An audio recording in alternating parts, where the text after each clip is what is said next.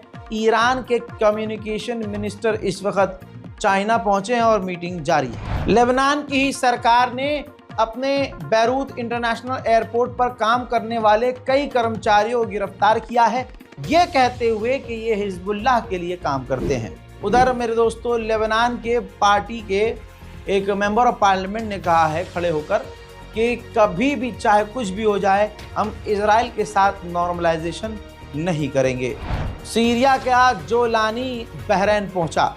बहरैन जब ये पहुंचे हैं तो किंग ने, बहरैन के जो बादशाह हैं, उन्होंने खुद जोलानी का स्वागत किया था, आगे बढ़कर उन्हें रिसीव किया था। दूसरी तरफ सीरिया की सरजमीन पर जोलानी बाहर अय्याशी कर रहा है, बाहर घूम रहा है, लेकिन ये तस्वीर देखिए, सीरिया के अंदर मिलिट्री एक्टिविटी साफ इजराइल कर रहा है। सीरिया के अलग अलग इलाकों में अपनी तैनाती बढ़ा रहा है और पूरे सीरिया में हर जगह इजराइल की फौज घुसी हुई है। उधर दूसरी तरफ द्रूज कम्युनिटी का एक दूसरा हिस्सा सीरिया में प्रदर्शन कर रहा है कि हमें इजराइल बचाए जोलानी के कातिलों से।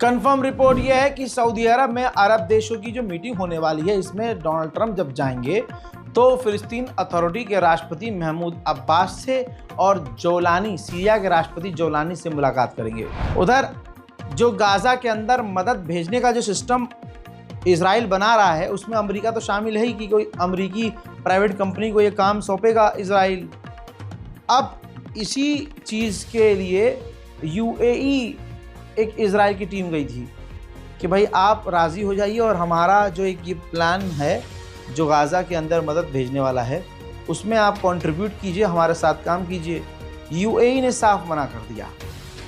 पता नहीं क्यों। अब ये यूएई का कदम, मैं ऐसे तो मैं बोल नहीं सकता कि सही है या गलत, सुनने में तो गलत लग रहा है कि भाई मदद भेजने का कुछ प्लान कर रहा है इजराइल, तो आप साथ क्यों नहीं दे रहे हो। लेकिन दूसरी तरफ कहीं ऐसा भी मुझे प्रतीत हो रहा है कि जो तरीका होगा इजराइल का, शायद वो ऐसा प्रताड़ित करने वाला होगा कि यूएई ने सोचा होगा भाई इससे अच्छा तो हमें खुद अलाउ कर दो, हम खुद ही मदद भेज देंगे। हो सकता है। बहरहाल आपको क्या लगता है कमेंट कीजिएगा। हजरात, गाज़ा की ये जंग इजराइल पूरी तरह से हार चुका है। इजराइल ने दावा किया था, नेतन्याहू ने, मैं खुद इस बात का गवाह हूँ, आप गवाह हैं अगर आप मेरी रिपोर्ट देख रहे हैं पिछले 2 साल से, कि इजराइल के प्रधानमंत्री नेतन्याहू ने कहा था, शुरू में ही 1 साल पहले कह दिया था कि हमने गाज़ा में मौजूद हमास के लगभग 90% टनल्स को तबाह कर दिया।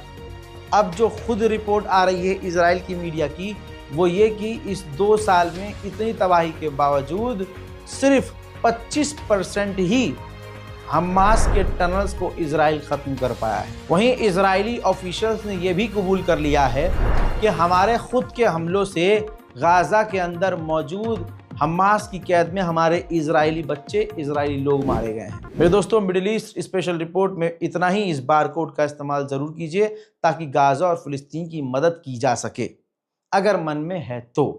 अदरवाइज़ इस रिपोर्ट को शेयर कीजिए, दुआओं में याद रखिए, चैनल को सब्सक्राइब कीजिए। जय हिंद।